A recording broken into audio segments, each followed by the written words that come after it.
નમસ્કાર મિત્રો, જય શ્રી કૃષ્ણ, જય માતાજી. ફરી એકવાર તમારું બધાનું અમારી યુટ્યુબ ચેનલની અંદર હાર્દિક સ્વાગત છે. તો તમારા બધાના એવા પ્રશ્નો હતા કે અમારે ઓનલાઈન ચેક કરવું છે, તો ઓનલાઈન કેવી રીતે ચેક કરાય, અમને આવડતું નથી. બરાબર છે. ઘણા બધાના મને મેસેજ આવે છે કે રીતે ચેક કરવાનું, અમને ચેક કરી આપો. તો હું આજ તમને બધાને શીખવાડી દઉં કે કેવી રીતે ઓનલાઈન ચેક કરી શકો તમે. બરાબર છે. તો મિત્રો, સૌથી પહેલાં તમારે તમારો મોબાઈલ ફોન લઈ લેવાનો છે. બરાબર છે. હવે ફોન લીધા પછી તમારે તમારા મોબાઈલની અંદર જોવાનું છે. આવું ગૂગલ લખેલું હોય એ ગૂગલ ખોલવાનું છે. બરાબર છે. ગૂગલ ખોલી લેશો એટલે તમને આવું જોવા મળશે, જેમાં તમારે લખવાનું છે SMC. બરાબર. આવું SMC લખશો એટલે તમને એક સરસ મજાનું પેજ ખુલશે, જેવું કે ત્યારબાદ આ રીતનું તમને ઇન્ટરફેસ જોવા મળશે, જેમાં સૌથી પહેલી લીટી લખેલી છે સુરત મ્યુનિસિપલ કોર્પોરેશન. એના ઉપર તમારે ક્લિક કરવાનું છે. બરાબર. એના પર ક્લિક કરશો એટલે તમને આ રીતનું ઇન્ટરફેસ જોવા મળશે. જે આવી કોઈ એડવર્ટાઇઝ આવતી હોય તો ઉપર ચોકડી આપેલી હોય એના પર ક્લિક કરવાનું એટલે એ એડવર્ટાઇઝ વહી જશે. બરાબર. ત્યારબાદ તમારે નીચે સ્ક્રોલ કરવાનું છે. જેવી જેમ તમે નીચે આવશો, બરાબર, છેલ્લેથી બીજું જેમાં લખેલું હોય પ્રધાનમંત્રી આવાસ યોજના અને મુખ્યમંત્રી આવાસ યોજના. બરાબર છે. જેમાં લખેલું હોય ડિટેલ્સ ઇન્ફોર્મેશન, એની પર તમારે ક્લિક કરવાનું છે. બરાબર. એની પર તમે ક્લિક કરશો એટલે તમને આ રીતનું ઇન્ટરફેસ જોવા મળશે. બરાબર. ત્યારબાદ આ રીતનું તમને પેજ જોવા મળશે, જેમાં લખેલું છે પ્રધાનમંત્રી આવાસ યોજના. એની પર તમે ક્લિક કરશો. બરાબર. એટલે તમને આગળનું આવું પેજ જોવા મળશે, જેમની અંદર બધા અલગ અલગ ડ્રોના કાઉન્ટ્સ છે. બરાબર. જેમાં તમારે તમારો ફેજ નંબર ખાસ કરીને જોવાનું, ભૂલ નહીં કરવાની અહીંયા. બરાબર. તમારો ફેજ નંબર તમારે ખાસ કરીને જોવાનો છે તમારી રસીદની અંદર.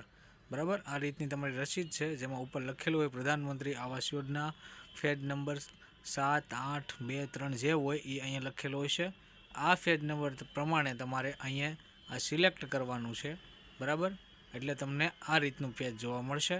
બરાબર. અહીં તમારે સૌથી પહેલી લીટીમાં ફોર્મનો નંબર નાખવાનો છે. બરાબર. જે લાલ અક્ષરે લખેલો હોય એ. અને ત્યારબાદ નીચે જે અરજદારનું નામ લખેલું હોય ફોર્મની અંદર, એ અરજદારનું પૂરું નામ લખવાનું છે. અને જે મોબાઈલ નંબર તમે એમાં આપેલો હોય ફોર્મની અંદર એ લખવાનો છે. બરાબર. ત્યારબાદ નીચે કેપ્ચર કોડ આપેલો છે. આ કેપ્ચર કોડ જે હોય એ નીચે કાઉન્ટ્સની અંદર લખી નાખવાનો. એટલે ત્યારબાદ તમારે સર્ચ ઉપર ક્લિક કરવાનું છે. સર્ચ ઉપર ક્લિક કરશો એટલે તમારા ફોર્મની જે પણ સ્થિતિ છે એ તમને દર્શાવશે. જો ફોર્મ વેલિડ છે તો એમાં લખેલું હોય છે કે વેલિડ નથી, અથવા તો વેલિડ છે, અથવા તો વેટિંગમાં હશે, કે જે પણ છે એ કાઉન્ટ્સમાં એક લીટી આવશે, જેમની અંદર તમારું નામ લખેલું છે, ફોર્મ નંબર લખેલો છે, અને એનું સ્ટેટસ શું છે, હાલ વેલિડ છે કે નથી, કે રિજેક્ટ થયેલું છે, જે પણ છે એ તમને ડિટેલ્સ બતાવશે. ઓકે.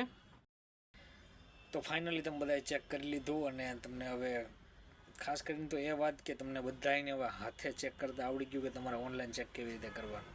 બરાબર ને. તો હવે તમને એ પણ ખબર પડી છે કે તમારું વેલિડ છે કે અનવેલિડ છે, કે રિજેક્ટ થયેલું છે, કે તમને ફ્લેટ લાગેલો છે. બરાબર. તમે બધાએ જોઈ લીધું. તો હવે આવું કોઈને બીજાને ન આવડતું હોય તેને આ વિડીયો મોકલી દેજો, એટલે એને ખબર પડે કે કેવી રીતે ઓનલાઈન ચેક કરવાનું છે. બરાબર. જય શ્રી કૃષ્ણ, જય માતાજી. ફરી મળીશું નવા વિડીયોમાં કોઈ નવી માહિતી સાથે. બરાબર. ત્યાં સુધી જોતા રહ્યો, અમારા નવા નવા બ્લોગ બીજા અમે મૂકશું. બરાબર. સબસ્ક્રાઈબ ન કરી હોય ને તો કરી લેજો મારા વાલા. હો. જય શ્રી કૃષ્ણ.